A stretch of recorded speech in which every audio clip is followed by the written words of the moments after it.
BBC বাংলার অধিবেশন প্রবাহতে আপনাদের স্বাগত। আজ আপনাদের সাথে লন্ডন স্টুডিও থেকে আছি মানসী বড়ুয়া, আর ঢাকায় আমার সাথে থাকছেন আকবর হোসেন। বাংলাদেশের সর্বশেষ গুরুত্বপূর্ণ আপডেট সংবাদে আপনাকে স্বাগত। শুরুতেই সংবাদ শিরোনাম, পরে বিস্তারিত। প্রথমেই জানাবো আমাদের হাতে থাকা সর্বশেষ গুরুত্বপূর্ণ সবথেকে তাজা আপডেট সংবাদ। প্রধান উপদেষ্টা জাতিসংঘের অধিবেশনে ভাষণ দেবেন আজ। প্রধান উপদেষ্টা অধ্যাপক ড মোহাম্মদ ইউনূস আজ জাতিসংঘের সাধারণ পরিষদ ইউএনজি এর ৮০তম অধিবেশনে আজ ভাষণ দেবেন। সূচি অনুযায়ী নিউ ইয়র্কে স্থানীয় সময় অধিবেশন শুরু হবে। প্রধান উপদেষ্টা দিনের ১০তম বক্তা হিসেবে ভাষণ দেবেন। এরপর জানাবো পিয়ার পদ্ধতির দাবি এবং এনসিপির প্রতীক জটিলতা নির্বাচনে প্রভাব ফেলবে না। পিয়ার পদ্ধতিতে আন্দোলন এবং এনসিপির প্রতীক নিয়ে সৃষ্ট জটিলতা নির্বাচন আয়োজনে কোনো প্রভাব ফেলবে না বলে মন্তব্য করেছেন নির্বাচন কমিশনার আনোয়ারুল ইসলাম সরকার। আজ চাঁপাইনবাবগঞ্জের শহীদ সাটু হল মিলনায়তনে একটি কর্মশালার উদ্বোধন শেষে সাংবাদিকদের তিনি এসব কথা বলেন। এদিকে কোনো দলের অবৈধ অসাংবিধানিক আবদার মেনে জাতিকে সংকটে ফেলা যাবে না বললেন বিএনপি নেতা সালাউদ্দিন। বাংলাদেশ জাতীয়তাবাদী দল বিএনপির স্থায়ী কমিটির সদস্য সালাউদ্দিন আহমেদ বলেছেন, কোনো দলের অবৈধ অসাংবিধানিক আবদার মেনে নিয়ে জাতিকে সংকটে ফেলা যাবে না। যেটি সংবিধানে নেই, পিয়ার পদ্ধতিতে নির্বাচন, সেই বিষয়টিকে অবশ্যই দেখতে হবে। সংবিধানের বাইরে যাওয়া যাবে না। যদি সংবিধানের বাইরে যান তাহলে নতুন নতুন সংকট তৈরি হবে। এবারে জানাবো নাটোর সহ উত্তরের ৩ জেলা থেকে ঢাকাগামী বাস চলাচল বন্ধ। চাঁপাইনবাবগঞ্জ, রাজশাহী ও নাটোর থেকে আবারও দূরপাল্লার বাস অনির্দিষ্টকালের জন্য বন্ধ রেখেছে মালিকেরা। শ্রমিকদের বেতন বাড়ানোর ইস্যুতে পূর্ব ঘোষণা ছাড়াই বাস বন্ধ করে দেয় চরম ভোগান্তিতে পড়েছে যাত্রীরা। আজ রাত ১০টার দিকে হঠাৎ কাউন্টার থেকে বাস বন্ধের ঘোষণা দেয়া হয়। এতে করে শুক্রবার ২৬শে সেপ্টেম্বর সকাল থেকে নাটোর থেকে দেশ ন্যাশনাল, গ্রামীণ ও হানিফসহ কয়েকটি পরিবহনের বাস চলাচল বন্ধ রয়েছে। এবং সর্বশেষ জানাবো এবার জেনজিদের বিক্ষোভে উত্তাল ভারত মহাসাগরীয় দ্বীপরাষ্ট্র, রাজধানীতে কারফিউ জারি। এশিয়ার দেশ নেপাল, ফিলিপাইন, পূর্ব তিমুরের পর এবং ভারতের পর এবার জেনজিদের বিক্ষোভে উত্তাল হয়ে উঠেছে ভারত মহাসাগরীয় দ্বীপরাষ্ট্র মাদাগাস্কার। বিদ্যুৎ ও পানি সংকট ঘিরে আন্দোলন শুরু হয়েছিল দেশটির রাজধানী আনান্তানারিতে। সহিংস বিক্ষোভের জেরে কারফিউ জারি করেছে দেশটির সরকার। অবস্থায় সেখানে এখনও বিশৃঙ্খল পরিস্থিতি রয়েছে। দফায় দফায় পুলিশের সঙ্গে সংঘর্ষের ঘটনা ঘটছে। প্রিয় দর্শক, এতক্ষণ শুনছিলেন সংবাদ শিরোনাম, এবারে বিস্তারিত।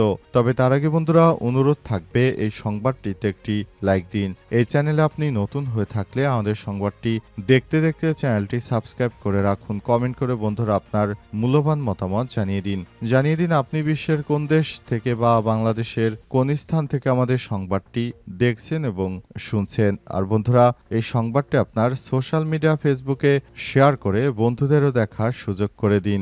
গাজা যুদ্ধে আপনি যদি নিরীহ ফিলিস্তিনিদের ভালোবেসে থাকেন, কমেন্টে ইয়েস লিখে বিশ্ববাসীকে জানিয়ে দিন। এবারে বিস্তারিত।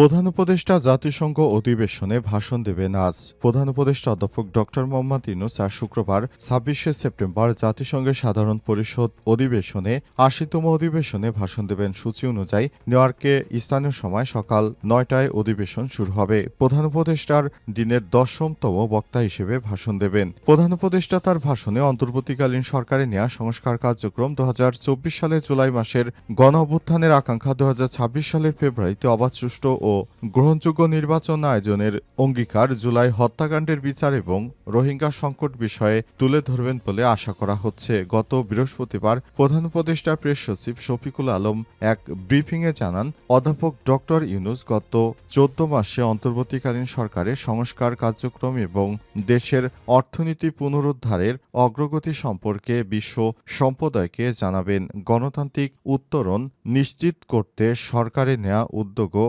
ভাষণে গুরুত্ব পাবে। প্রেস সচিবের ভাষায় মূল বার্তাটি হবে বিশ্ববাসীর কাছে প্রধান উপদেষ্টার তুলে ধরবেন আগামী বছরের 15ই ফেব্রুয়ারির মধ্যে জাতীয় নির্বাচন অনুষ্ঠিত হবে।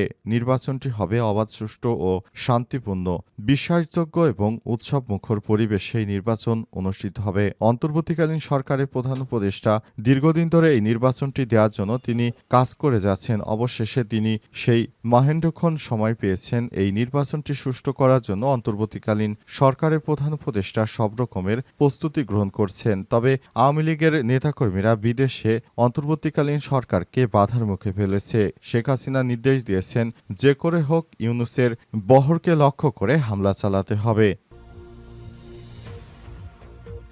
পিআর পদ্ধতির দাবি এবং এনসিপির প্রতীক জটিলতা নির্বাচনে প্রভাব ফেলবে না।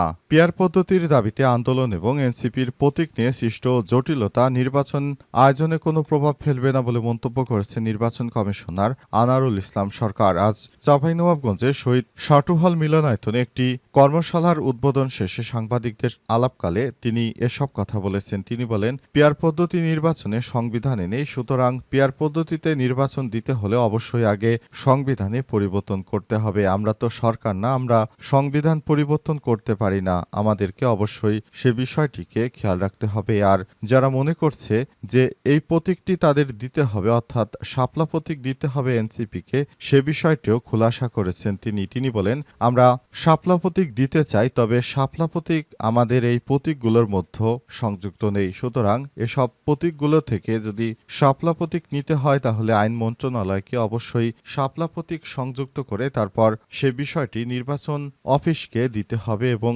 সেখান থেকেই আমরা এই প্রতীকটি দিতে পারবো। কিন্তু দেখা যাচ্ছে আইন মন্ত্রণালয় এ বিষয়ে কোনো পদক্ষেপই গ্রহণ করেনি। সুতরাং এই বিষয়টি নিয়ে যদি আমাদেরকে দোষারোপ করা হয় তাহলে সে বিষয়টি কিন্তু মোটেও গ্রহণযোগ্য কোনো কাজ হতে পারে না। কারণ আমরা একবারই বলেছি এই বিষয়গুলো আমাদের হাতে নেই, এটা আইন মন্ত্রণালয়ের কাজ। সুতরাং আইন মন্ত্রণালয়কে অবশ্যই এ বিষয়ে দায়িত্বশীল ভূমিকা পালন করতে হবে। তা না হলে আমরা যে বিষয়গুলো সামনে এনেছি সে বিষয়গুলো কিন্তু এনসিপির শাপলা প্রতীক পাওয়ার বিষয়টি আমাদের কোনো হাত নেই। এনসিপিকে শাপলা প্রতীক শুধুমাত্র আইন মন্ত্রণালয় থেকে দিতে পারবে, এ ব্যাপারে আমাদের কোনো হাত নেই বলে জানিয়েছেন তিনি।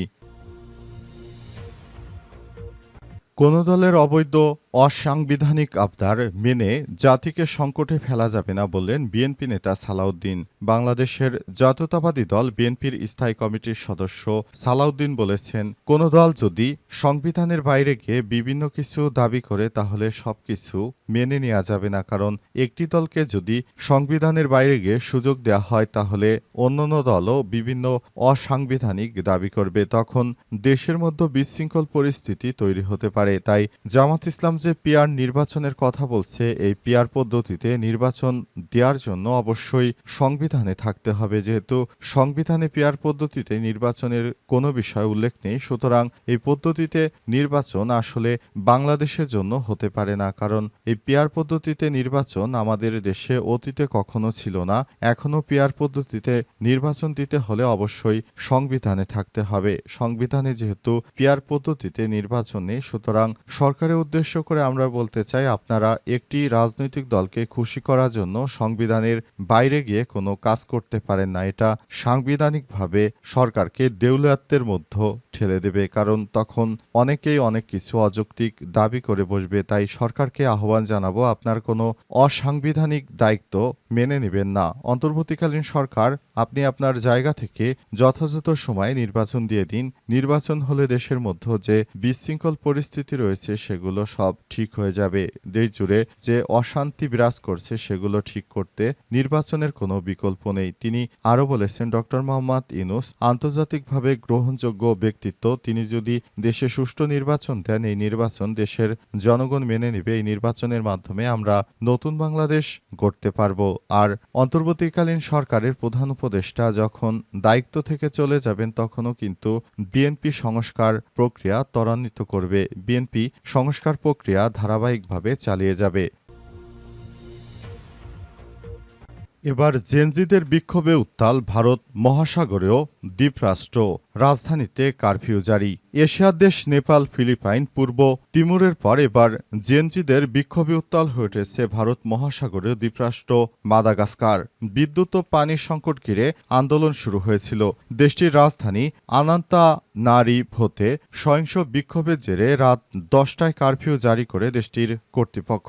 স্থানীয় সময় হাজার হাজার তরুণীরা বিক্ষোভ করতে সড়কে নেমে এসে সরকার বিরোধী বিভিন্ন স্লোগান দিতে থাকেন এবং নিরবচ্ছিন্ন পানি ও বিদ্যুৎ সরবরাহের দাবি তোলেন। প্রত্যক্ষদর্শীরা জানিয়েছে, পুলিশ বিক্ষোভকারী তরুণীদের ছত্রভঙ্গ করতে টিয়ার গ্যাস, রাবার বুলেট এবং কাঁদানে গ্যাস নিক্ষেপ করে অবস্থায় সেখানে থমথমে অবস্থা বিরাজ করছে। জানা গেছে, এই ধরনের কর্মকাণ্ড হঠাৎ করেই শুরু হয়নি। সে দেশে অনেকদিন ধরে তীব্র অশান্তি দেখা দিয়েছে। বিশেষ করে সেখানে নানাভাবে বিভিন্ন সংকট তৈরি করেছে সরকার। বিশেষ করে বিদ্যুৎ এবং বিশুদ্ধ পানির ব্যবস্থা করতে পারেনি সরকার। তাই বাংলাদেশ, নেপাল সহ ভারতেও বিক্ষোভ হয়েছে। পাশাপাশি মাদাগাস্কারেও আজ নতুন করে বিক্ষোভ দেখা দিয়েছে। অবস্থায় সরকার কোনো কিছু করতে না পেরে অবশেষে কারফিউ জারি করে 144 ধারা জারি করেছে, যাতে করে বিক্ষোভকারীরা আর রাস্তায় বের হতে না পারে। এছাড়াও বিক্ষোভকারীরা রাস্তায় বের হলেই তাদেরকে গুলি করা হচ্ছে। উল্লেখ্য, 2025 সালে জেনজিরা বিক্ষোভে ফেটে পড়ছেন। বিভিন্ন দেশে বিভিন্ন রাজনৈতিক নেতাদের দুর্নীতির কারণে মূলত তারা রাস্তায় নেমে আসতে বাধ্য হয়েছে। নেপালে বিক্ষোভ এর ঘটনায় কেপি ওলি শর্মার সরকার দেশ থেকে বিদেশে পালিয়ে যেতে বাধ্য হয়েছে। অবস্থায় সেখানে এখনও থমথমে অবস্থা বিরাজ করছে। বাংলাদেশেও যেমন শেখ হাসিনা পালিয়ে ভারতে আশ্রয় নিয়েছে, এবার মাদাগাস্কারেও সরকার পতনের সম্ভাবনা রয়েছে। এর আগে ইন্দোনেশিয়াতেও সরকার পতন হয়েছে। সেখানে বিক্ষোভকারীদের মধ্যে একজন ইয়ং পারসন ওই দেশটির রাষ্ট্রপতির দায়িত্ব গ্রহণ করেছেন।